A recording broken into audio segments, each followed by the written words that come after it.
सब समारोह सत्र के उत्कर्ष पर पहुंच रहे हैं। हमारी छात्र सभा भी दुर्गा, लक्ष्मी और सरस्वती युक्त हो गया और हमारी विश्व मांगल्य सभा का भी एक पक्ष पूर्ण हुआ 15 पूर्णकालिकों के साथ। कहते हैं अभी गुप्त नवरात्र चल रही है, 5 महाविद्याओं की साधना का काल है और इसी में हमने ये सभा का आयोजन किया। हमने भी जिस विद्या की साधना की है निस्संदेह वो सफल होगी, अपने चरमोत्कर्ष पे पहुँचेगी।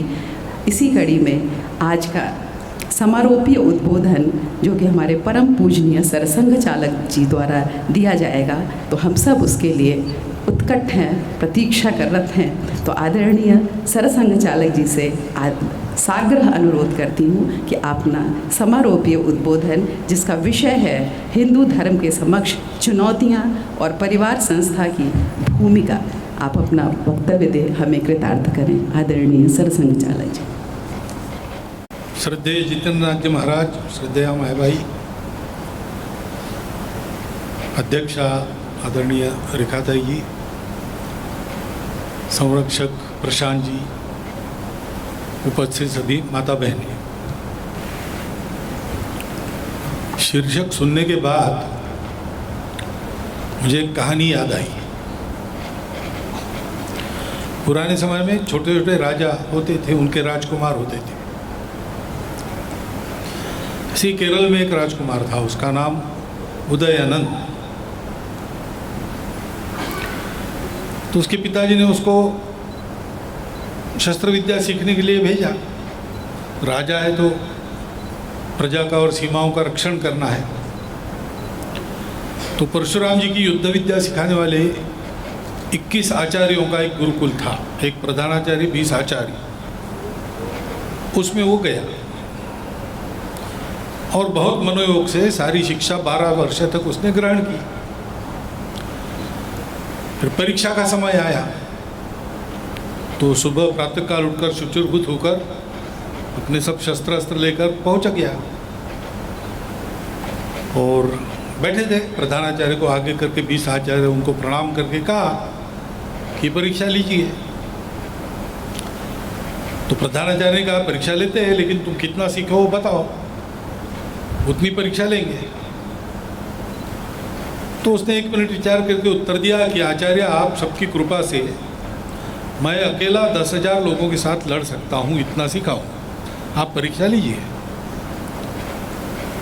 तो आचार्य ने कहा कि थोड़ा और विचार करो और इसका उत्तर दो, कल परीक्षा लेंगे, आज नहीं लेंगे। तो उसको ध्यान में आ गया, पुनर्विचार करने को कहा और परीक्षा कल पर टाल दी। इसका मतलब सप्लीमेंट्री है मेरे लिए, तो इसमें तो फेल हो गया मैं। तो क्या गलती हो गई? रात भर विचार किया कि क्या गलती हो गई, तो उसको ध्यान में आया। दूसरे दिन गया, कहा परीक्षा लो, तो वही प्रश्न पूछा। तो उसने कहा आचार्य, कल जरा मैं ज़्यादा ही आत्मविश्वास में कुछ बड़बड़ा गया, वो गलत था। 10,000 लोगों से लड़ना नहीं पड़ता, क्योंकि 10,000 लोग घेर पर भी मारते तो उनके शस्त्र आपस में ही टकराएंगे। इतनी भीड़, एक आदमी को निशाना करके घेर नहीं सकते। एक आदमी को केवल उस परिधि में जो 27 लोग खड़े होते हैं, जिन्होंने अभ्यास किया है युद्ध विद्या का, वो जानते हैं। इस 27 लोगों के साथ एक साथ लड़ना पड़ता है। यहाँ हमने भी तृतीय वर्ष में शिक्षा ग्रहण की, तो अंतिम हमारी युद्ध की परीक्षा ही थी, विविध शस्त्रास्त्रों वाले 27 लोगों से लड़ना। तो उसने कहा कि मैं 27 लोगों से लड़ सकता हूँ। तो प्रधानाचार्य ने कहा तुम सही दिशा में विचार करने लगे हो, इसलिए और विचार करो, कल आओ। यानी फिर से फेल हो गया। फिर दूसरे दिन विचार करके आया तो कहा क्षमा कीजिए महाराज, थोड़ा अहंकार हो गया मुझको। 27 से लड़ते समय भी एक समय एक से ही लड़ना पड़ता है। जो सामने है वो मारेगा, उसका मार रोको। जो बाजू वाला है उसको धौस बताओ, तीसरे को पीटो और चौथे के बगल से निकल जाओ। घेरा तोड़ के पहले बाहर चले जाओ और फिर एक समय एक ही सामने रखो। ऐसा शास्त्र है उसका। तो उसने कहा कि मैं एक से ठीक लड़ सकता हूं। तो प्रधानाचार्य ने कहा कि बहुत अच्छा, तुम बिल्कुल अब पहुंचने वाले हो सही उत्तर पर, पहुंच जाओ और फिर आओ। फिर फेल हो गया। फिर चौथे दिन जब आया और प्रधानाचार्य ने वही प्रश्न पूछा, तो उसने कहा कि मैं क्यों किसी से लड़ूं, मेरा तो कोई शत्रु है नहीं, मैं किसी से शत्रुता करता नहीं। और आप ब्रह्मवेत्ता गुरु हो, युद्ध सिखा रहे हो, लेकिन मारपीट करने के लिए तो नहीं सिखा रहे हो, तो मैं क्यों किसी से लड़ूं, मुझे किसी से लड़ने की आवश्यकता नहीं, मैं किसी से लड़ नहीं सकता। लेकिन दुनिया में दुष्ट लोग हैं, वो अगर मेरी सीमा का अतिक्रमण करते राज्य की अथवा प्रजा को कष्ट देते हैं तो उनका बचाव करना मैं जानता हूँ। ऐसे में हमको लड़ना पड़ेगा, मैं मेरा बचाव करना जानता हूँ। तो गुरु ने कहा कि तुम्हारी परीक्षा लेने की जरूरत नहीं, रोज तुम कैसा करते हो हम देख ही रहे, तुमको सही विचार मिल गया, तुम्हारा सीखना पूर्ण हो गया, जाओ तुम यशस्वी हो। हिंदू धर्म के सामने चुनौतियाँ, ऐसा जब हम सोचते ना तब इस कहानी को ध्यान में रखना चाहिए। धर्म के सामने कोई चुनौती है नहीं, क्योंकि धर्म एक सत्य है और धर्म संपूर्ण विश्व में एक ही है। क्योंकि धर्म को अपने यहाँ क्या कहा गया कि जो संपूर्ण विश्व को जोड़ के रखता है, क्रिएशन को, अस्तित्व को, जो भगवान ने उत्पन्न की सृष्टि उसको बिखरने नहीं देता, टूटने नहीं देता, जोड़ के रखता है और ऊपर उठाता है, उन्नत करता है, जिससे इस लोक में और परलोक में सबको सुख मिले। ऐसी परिस्थिति उसके कारण उत्पन्न होती है। और ये हो इसलिए हर एक के स्वभाव को ध्यान में रखकर उसका कर्तव्य निर्धारित करने वाला अनुशासन, उसके व्यवहार को वैसा बनाने वाला संतुलन, ये धर्म है। सृष्टि जिस दिन उत्पन्न हुई, जिस क्षण उत्पन्न हुई, उसी क्षण धर्म भी अस्तित्व में आ गया। सृष्टि चलेगी तब तक धर्म के ही आधार पर चलेगी। एक धूलि का कण भी ऐसा नहीं है जो बिना धर्म के रह सकता है। धर्मनिरपेक्षता अगर हम कहते हैं गलत शब्द है, धर्म से मुक्त तो कोई नहीं। विश्व का हर कण एक नियम में चलता है, वही नियम धर्म है। विज्ञान भी उस नियम को मानता है। इसलिए हमको जो पढ़ाते थे मैट्रिक में, फिजिक्स में, जनरल प्रॉपर्टीज ऑफ मैटर, मेरा शिक्षा का माध्यम मातृभाषा थी, मराठी था, उसका पुस्तक भी मराठी में था। तो जनरल प्रॉपर्टीज ऑफ मैटर की पुस्तक का शीर्षक था सामान्य वस्तु धर्म। तो ऐसा धर्म है और वो किसी के लिए अलग हो नहीं सकता, वो हम सब के लिए समान है, एक ही है। हमारे यहाँ धर्म उसी को कहा जाता है। उसको ध्यान में रखकर समय समय पर देश काल परिस्थिति, मनुष्य की प्रकृति, रुचि के अनुसार वो धर्म तत्व वो ठीक से सीख ले, अपने अर्थ कामों को उसके अनुशासन में चलाकर अंत में मोक्ष को प्राप्त करे। ऐसा जीवन सब लोग जीते थे। ये जो जीवन जीने का आचार है, आचरण है, वो आचार धर्म है। वो उसी धर्म पर आधारित रहता है, लेकिन समय के अनुसार बदलता है, देश काल परिस्थिति और मेरी रुचि प्रकृति उसके अनुसार बदलता है। लेकिन वो शाश्वत नहीं है, वो बदलता है। उसका आधार शाश्वत है, वो शाश्वत धर्म है, वो कभी नहीं बदलता। वो सृष्टि के आदि में जैसा था वैसा ही आज है, वैसा ही प्रलय तक रहेगा। प्रलय के बाद ही समाप्त होगा और उसमें हम सबको चलना ही पड़ेगा। उसमें चलेंगे तो भौतिक सुख और आध्यात्मिक सुख दोनों मिलेगा, उसमें नहीं चलेंगे तो हमारा नुकसान है। उसको कोई फर्क नहीं पड़ता।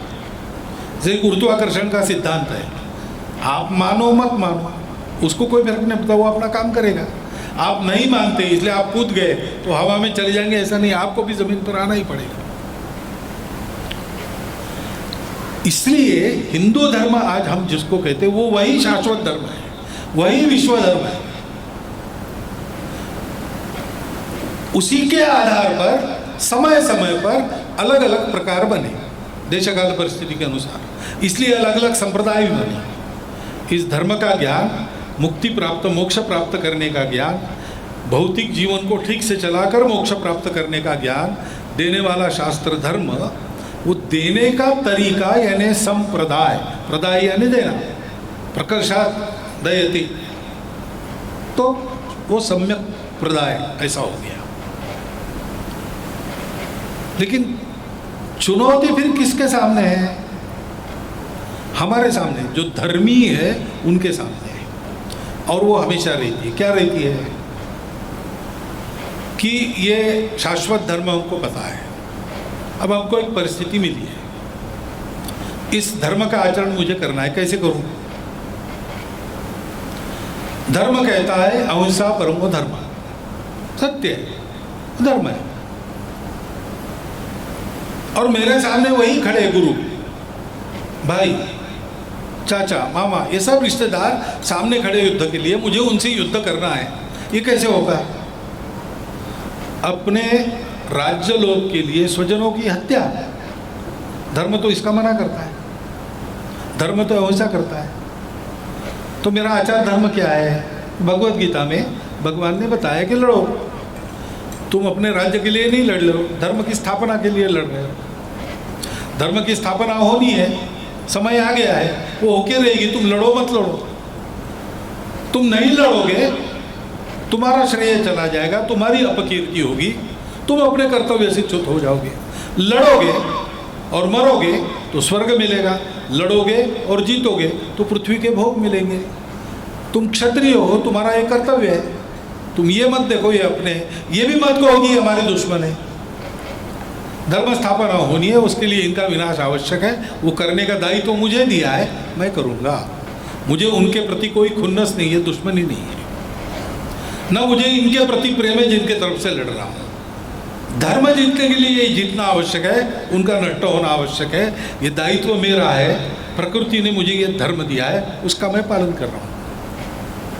तो आचार धर्म उस समय का तय करने वाले सारे विचार होते, संप्रदाय होते, और पालन करने वाला धर्मी होता है। उसके सामने पहली चुनौती ये रहती है,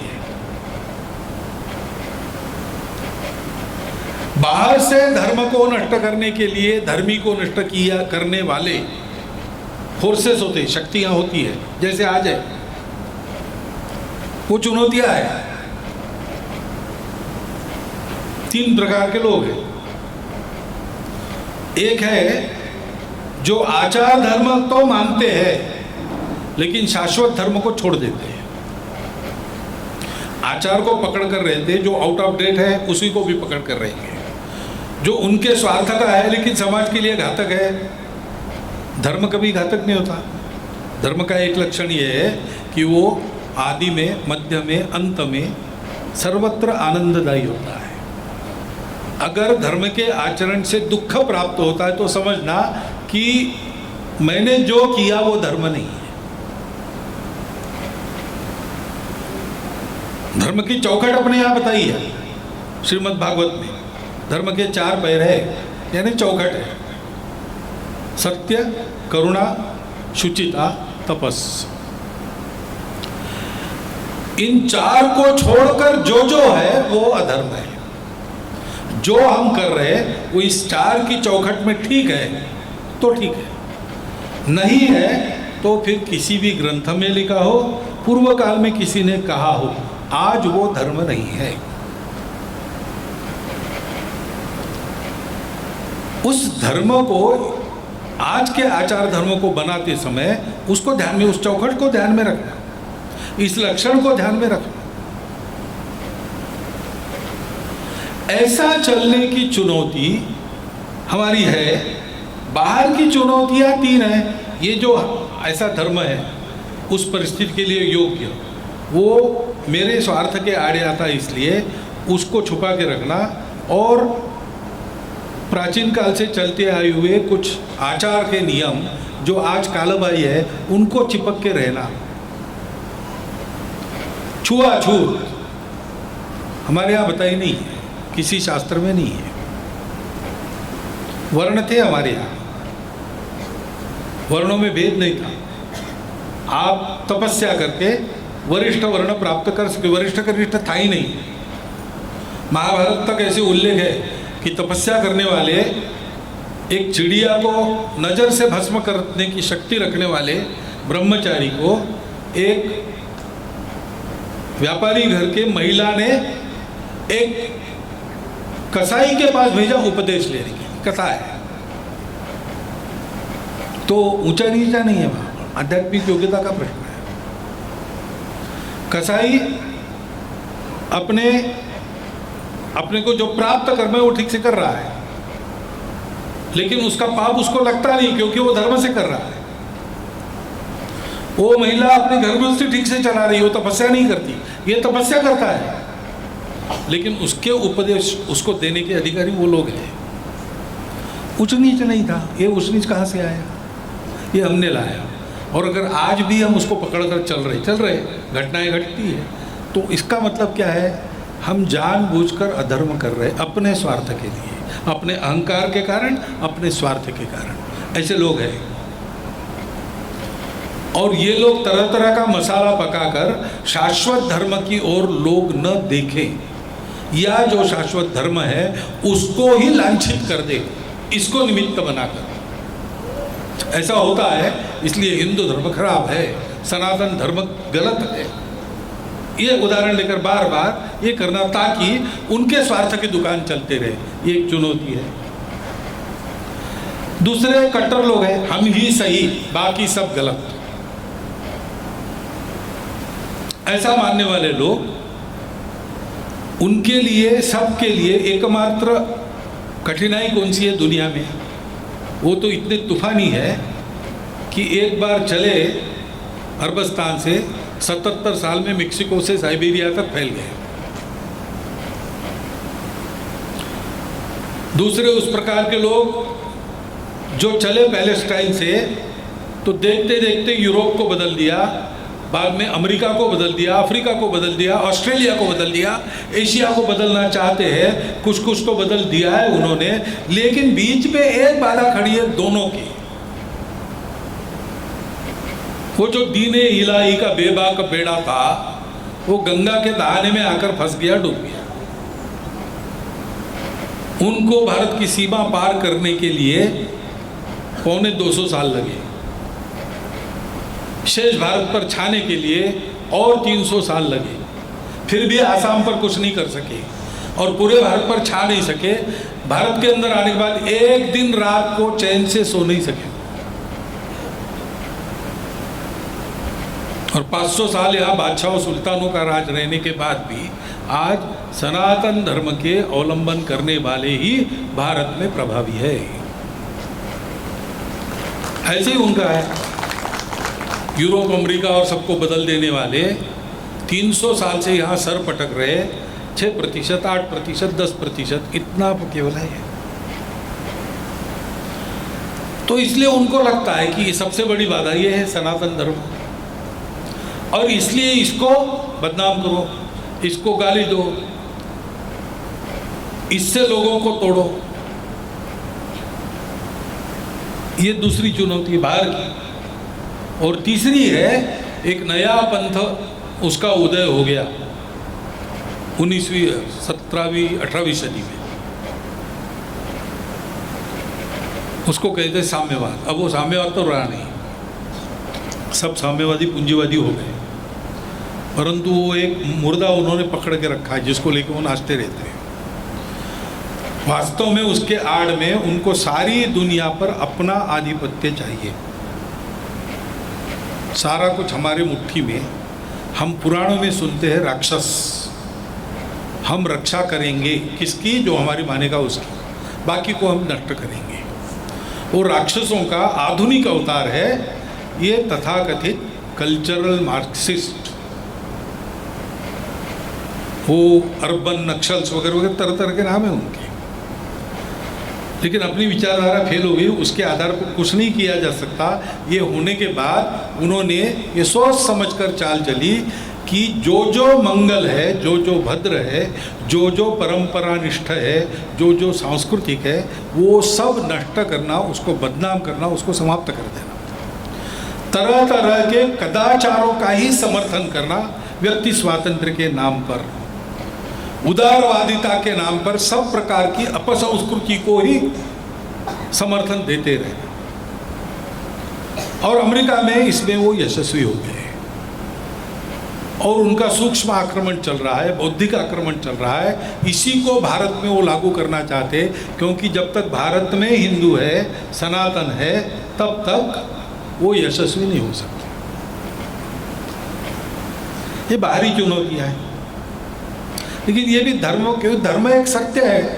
मानोगे तो आपका लाभ है, नहीं मानोगे आपका नुकसान है। आप नष्ट कर दोगे तो दुनिया और उसके साथ आप भी नष्ट हो जाएंगे। उसी पर दुनिया चलती है। तो चुनौती है धर्मियों पर, उनका जीवन वो बिगाड़ना चाहते हैं। तो हिंदू धर्म के सामने क्या चुनौतियां है? कोई चुनौती नहीं है। उसको चुनौती देने वाला न जन्मा है न जन्मेगा। हम लोगों के सामने चुनौतियां है। क्या चुनौतियां है? उस शाश्वत धर्म को हम भूल गए और इसलिए रूढ़िवादी बन गए। हमने अपने ही हाथ से अपने पैरों पर कुल्हाड़ियां मार ली। हमको बाहर से कोई आया नहीं था पढ़ाने के लिए कि तुम में ऊंच नीच है, तुम्हारे कुछ बंधु, उनकी छाया तो तुम पर गिरने मत देना।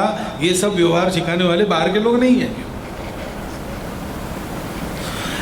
हमारा अज्ञान है, या तो हम भूल गए या तो हमने स्वार्थ के कारण इन कदाचारों का प्रचार प्रसार किया।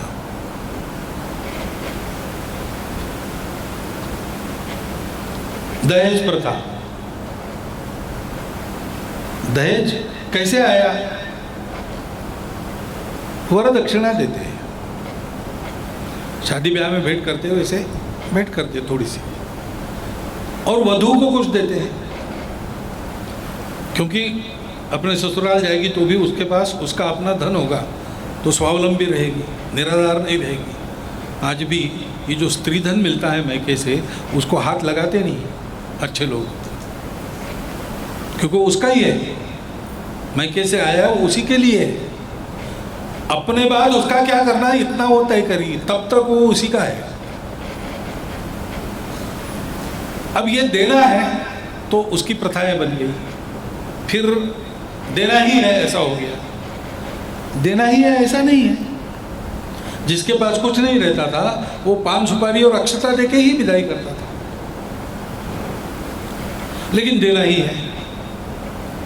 फिर इतना दोगे तो विवाह होगा, व्यापार हो गया। उसी को हम पकड़े बैठे धर्म के नाम पर। ऐसी कई बातें हैं, दकियानूसीपन, अंधविश्वास, ये सब आ गए। उसके कारण श्रद्धा नहीं रही। श्रद्धा कभी अंधा नहीं होती, विश्वास अंधा होता है, लेकिन हम अंधश्रद्धा कहते हैं। उसको अंधा बनाने का काम तो हमने ही किया है। पहली चुनौती है कि वास्तव में धर्म क्या है। पिछले 1000-1500 वर्षों में हमारे भारत भूमि में धर्म के नाम पर हम ही लोगों ने अपने ही लोगों के साथ अपने देश की मिट्टी, जल, जंगल, जानवर, इनके साथ बहुत अधर्म किया है। उस पाप को धोकर देश काल परिस्थिति अनुसार शाश्वत धर्म की चौखट में आचार धर्म का निर्माण करना, उसके लिए संशोधन करना,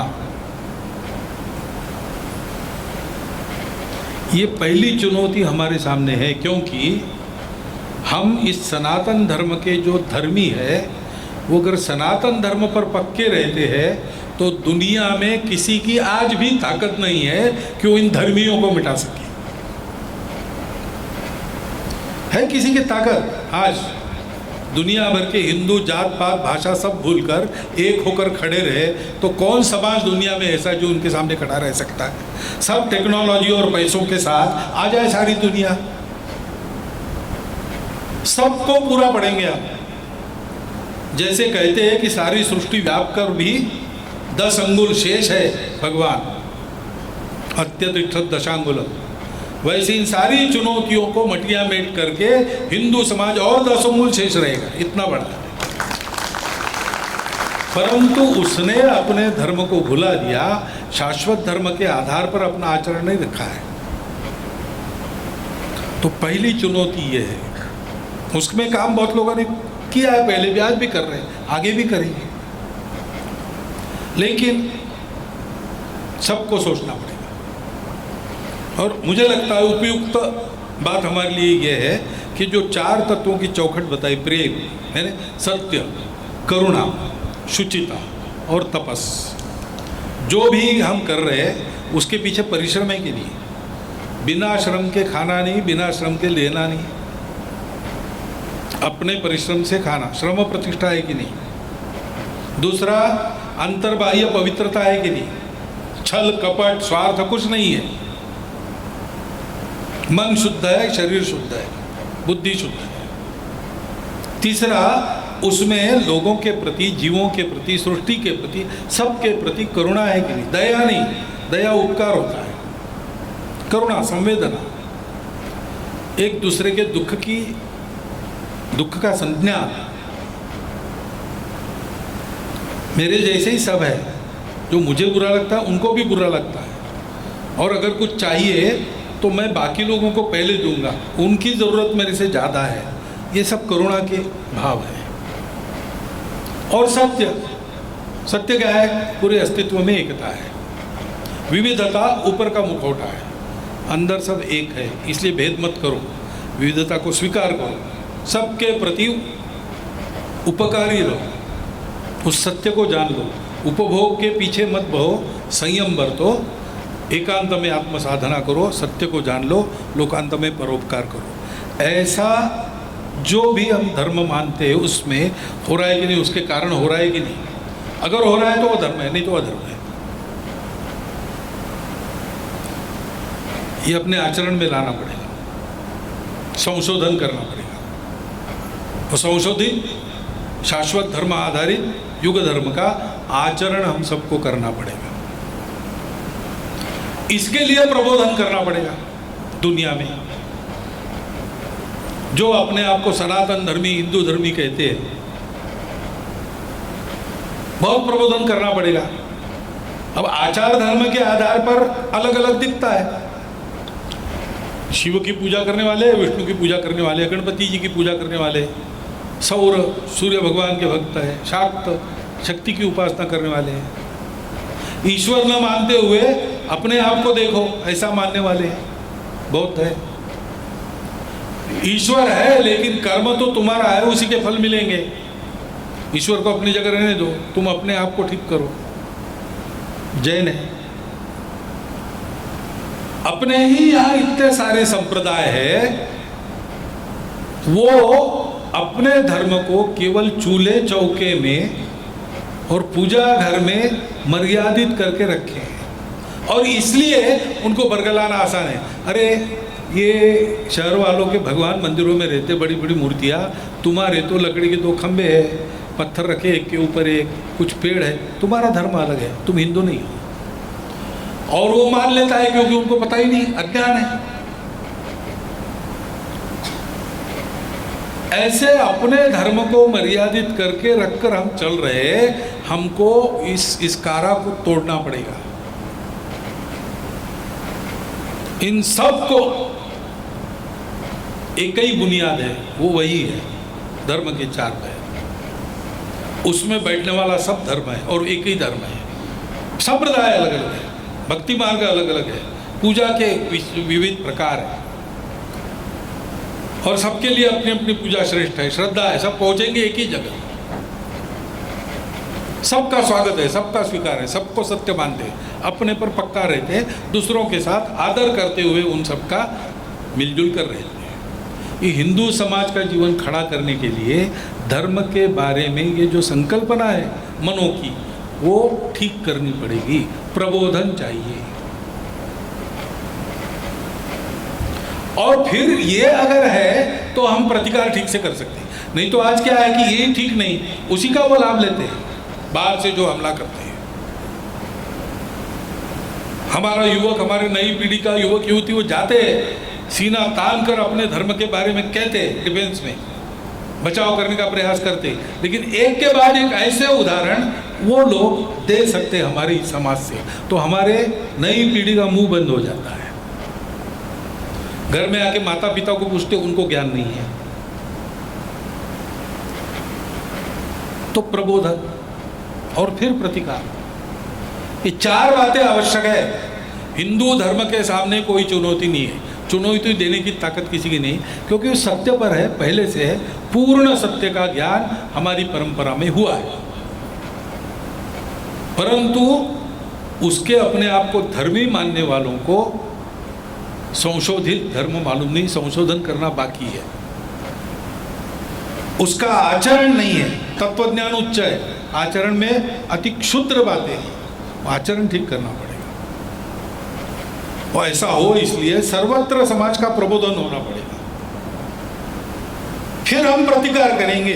वहां से प्रश्न आएंगे, हम जवाब देंगे, जवाब देना भी नहीं पड़ेगा। हमारा जीवन देखकर विरोधकों की बोलती बंद हो जाएगी, सारे दुनिया भर का समाज हमारा अनुसरण करेगा। अभी हमारी हालत इतनी खस्ता है तो भी केवल हमारे सत्य के कारण, तत्व के कारण हमारे धर्म का प्रभाव धीरे धीरे दुनिया में हो रहा है। वो होगा, हमको चिंता नहीं, उस धर्म के सामने कोई चुनौती नहीं। हमारा क्या होगा, वो हमारे पूर्वजों ने पहचाना हुआ धर्म है, समय समय पर हम लोगों ने उसको दुनिया में दिया है। आज हम लोग अगर उसको याद नहीं करेंगे तो हमारा क्या होगा, हमको ये करना पड़ेगा। बस यही चुनौती है, और कोई चुनौती नहीं। इसलिए अपने पवित्र हिंदू धर्म, हिंदू संस्कृति व हिंदू समाज का संरक्षण कर हिंदू राष्ट्र की सर्वांगीण उन्नति, ऐसा कहते। इस संरक्षण में चार बातें आती है: आचरण, संशोधन, प्रबोधन, प्रतिकार। प्रतिकार आखिरी। ये करना कैसे, ये इतना बड़ा व्याख्यान सब लोग नहीं दे सकते। ये भी ठीक है, ऐसा नहीं, अधिकारी लोग यहाँ बैठे, वो ज़्यादा अच्छा बताएंगे सब, परंतु उससे तो काम नहीं होगा ना, क्योंकि पहला विषय है आचरण। ग्रंथों में बहुत कुछ है, वो कागज लेखी है, आचरण करते हैं तो अनुभव में आता है, फिर हमको भी प्रतीत होता है सत्य, और लोग भी सत्य को जानते हैं।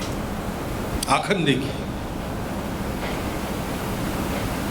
ये करना है तो फिर उसका एक ही उपकरण है, वो उपकरण है परिवार, कुटुंब। कुटुंब ये समाज की आध्यात्मिक इकाई, सांस्कृतिक इकाई, सामाजिक इकाई, आर्थिक इकाई और आजकल पॉलिटिकल इकाई भी है। हमारे यहाँ व्यक्ति है, उसकी मान्यता है, उसको स्वतंत्रता भी है, लेकिन व्यक्ति प्रमुख नहीं है, क्योंकि समाज ये सामूहिक जीवन की बात है। तो व्यक्ति के सामूहिक जीवन का पहला चरण है उसका कुटुंब।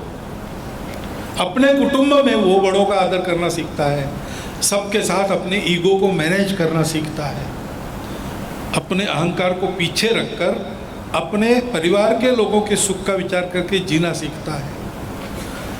पूर्वजों के जो संस्कार है उसको परिवार से मिलते हैं, जीवन का गंतव्य उसको परिवार से मिलता है। उस परिवार में आज उनको क्या दे रहे हैं, उस परिवार में उनको हम क्या सिखा रहे हैं? 1 2 3 4 सिखा रहे हैं? नहीं सिखा रहे हैं। अ आ इ ई क का की नहीं सिखा रहे हैं। वो सीख रहा है तो हम चुप चुप ये मत करना, ABCD सीखो, 1 2 3 4 सीखो। आज हमारे घर में हमारी बच्चे हमारी बोली हुई हमारी भाषा नहीं समझते, आपको उनको बताना पड़ता है 63 लाख 63 लाख कहने से वो नहीं पहुँचाता कितने हैं, 77 पैसा वो नहीं समझता, 77 हाँ फिर ध्यान में आता है उसको। पिताजी माताजी बिल्कुल पता नहीं। महाभारत सीरियल के कारण कहीं पिताश्री माताश्री आ गया है, नहीं तो पता नहीं है, वो मम्मी डैडी ही जानता है। और उनको ये अंग्रेजी बोलते समय हमको आनंद होता है जैसे हमारे पितर सरक भय। ये है ना अपनी स्थिति। परिवार से ये सारी बातें समाज में जाती हैं। समाज का प्रबोधन करना है तो वो परिवार से प्रारंभ होता है। अपने स्वतंत्रता आंदोलन का इतिहास देखिए। अंग्रेजों की सारी शिक्षा पद्धति थी। 1857 हो गया, उसके बाद अंग्रेजों ने धूर्तता से अपनी आर्थिक व्यवस्था, अपनी सांस्कृतिक व्यवस्था, संस्कारों की व्यवस्था उद्ध्वस्त कर दी, शिक्षा व्यवस्था उद्ध्वस्त कर दी, अपना डाला। तो विदेशी दिमाग के लोग निपज होने लगे उनकी, है ना। विदेशी शिक्षा के भयंकर परिणाम हम देखते हैं। आज हमारे यहाँ देखते हैं, चिल्लाते भी हैं। शिक्षा व्यवस्था में अपनी जानकारी नहीं हो गई, उस समय तो बिल्कुल ही नहीं थी। लेकिन उसी शिक्षा व्यवस्था में से विवेकानंद निकले, लोकमान्य तिलक निकले, महात्मा गांधी निकले, योगी अरविंद निकले। सब महापुरुष स्वतंत्रता के लिए बलिदान करने वाले और अपने देश के स्वत्व के स्वत्वाभिमानी लोग। ये सब के सब उस अंग्रेजों की शिक्षा पद्धति से कैसे निकले? वो शिक्षा पद्धति से नहीं निकले। शिक्षा पद्धति में गए अंदर, वहाँ से बाहर आए, लेकिन अंदर जाते समय घर के संस्कार लेके गए और बाहर आते समय वो संस्कारों का कवच उनके तन मन बुद्धि पर बराबर बना था। उन संस्कारों ने उनको बचाया। और इसलिए अंग्रेजी शिक्षा में से आधुनिकता की जो नई नई बातें उनको मिली, वो स्व के अभिव्यक्ति की हथियार बनी। वो गुलामी की बेड़ियां नहीं बन सकी जैसा अंग्रेज चाहते थे, क्योंकि परिवार का संस्कार पक्का था। उसके चलते सामाजिक जीवन में जो जो अभिगम इन्होंने चलाए, गणेशोत्सव जैसे, वो सब के सब राष्ट्रीय स्व की अनुभूति जागृत करने वाले प्रबोधनकारी अभिगम बने।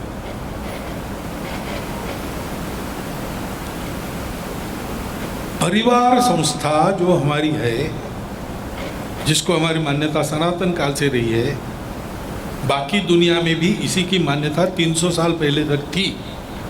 लेकिन तथाकथित आधुनिक जड़वादी विचारों का स्पर्श होने के बाद बाकी दुनिया से ये बातें हट गई। हमारे यहाँ अभी भी लड़खड़ाती क्यों न हो, खड़ी है। उसको ठीक करके उसमें से ये देना आवश्यक है। बाकी जो बाहर की बातें करने की है वो अपने आप होगी, ठीक होगी, यशस्वी होगी। ये बन जाए तो वो अपने आप होगा। ये नहीं बना तो वो लाभ कर लो, उसका परिणाम नहीं होगा। हमेशा हमको लगेगा कि हम हारी लड़ाई लड़ रहे हैं।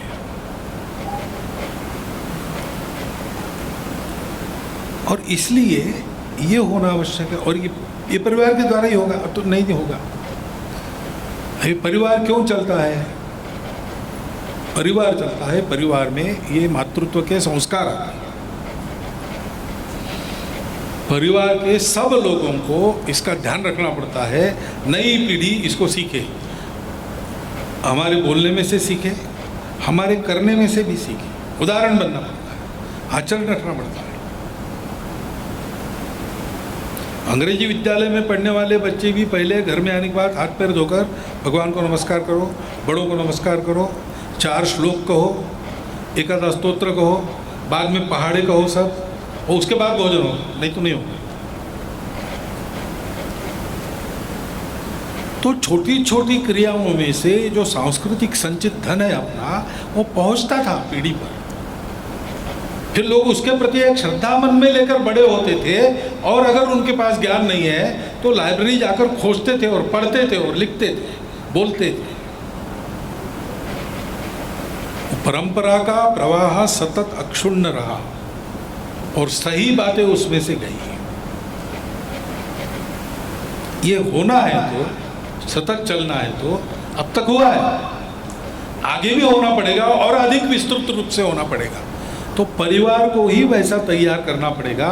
और परिवार को तैयार करने में सबसे प्रमुख भूमिका मातृवर्ग की होती है।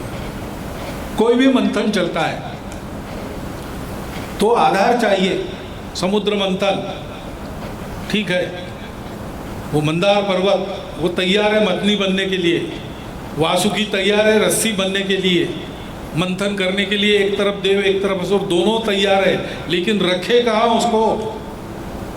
इतना बड़ा मंथन होगा तो उसको पेलने वाला कौन है? तो कूर्मावतार हो गया।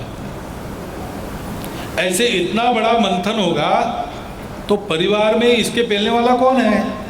वो मातृवर्ग रहता है। वो घर की भी बातें जानता है, बाहर की भी जानता है।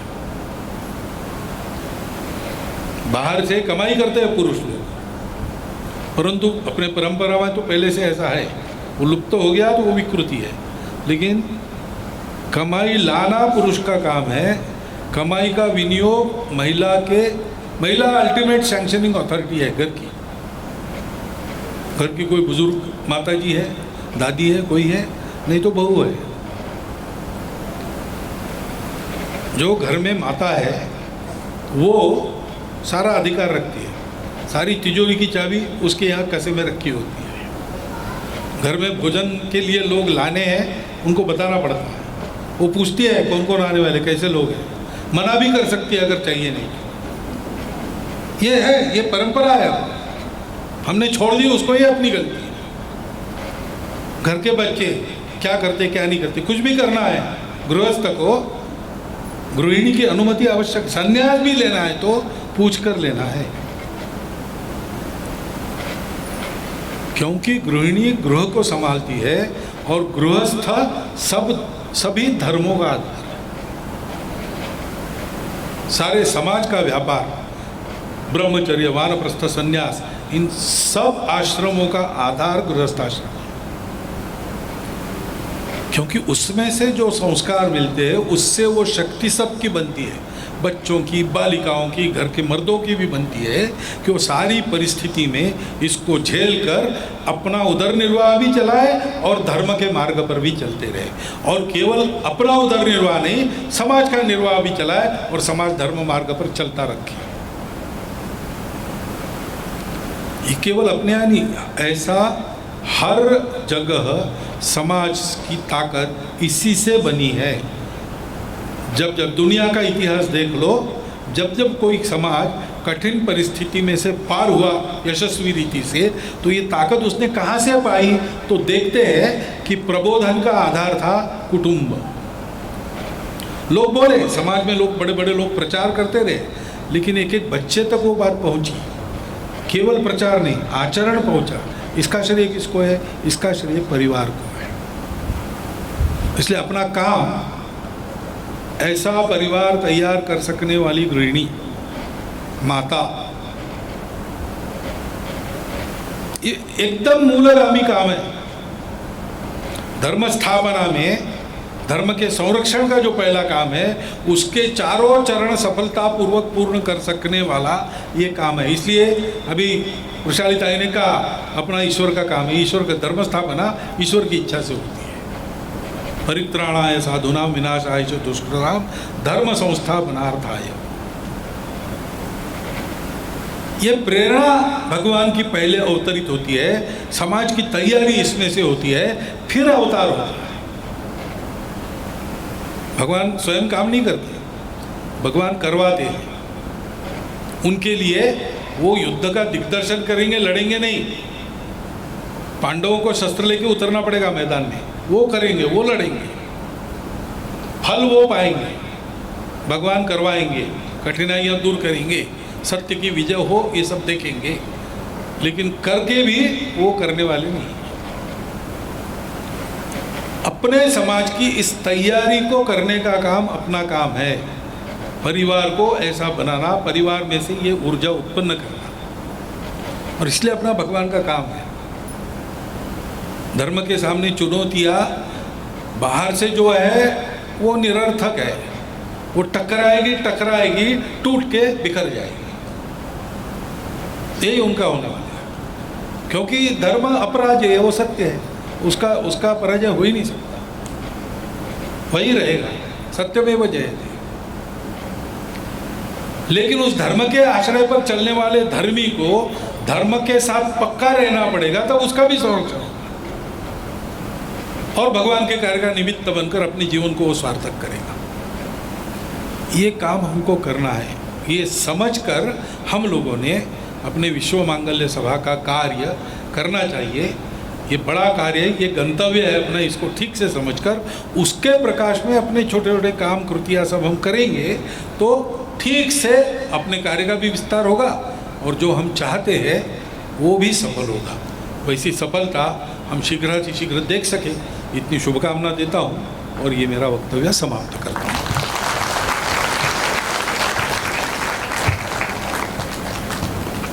इस 2 दिवसीय बैठक का चरमोत्कर्ष बिंदु माननीय सरसंघ चालक जी के समारोपीय उद्बोधन के साथ पूर्ण हुआ। मैं मंच की तरफ से, पूरे विश्व मांगल्य सभा की तरफ से आप सभी मंचासीन गणमान्य अतिथियों के श्री चरणों में प्रणाम अर्पित करती हूँ कि 2 दिन का यह सानिध्य जो हम सबको मिला है, यह हमारे जीवन पथ को आलोकित करेगा और उसी प्रकाश में हम इस मांगलिक कार्य, इस ईश्वरीय कार्य को लेकर आगे बढ़ते हैं। कबीर कहते हैं, कबीर संगति साधु की निष्फल कभी न होए। तो जो यह सत्संग हम सब ने किया है, इसका सुफल हमें मिलेगा और हम अपने ध्येय पथ पर आगे बढ़ेंगे। तो इसी शुभकामना के साथ हमारा आज का कार्यक्रम पूर्ण हुआ और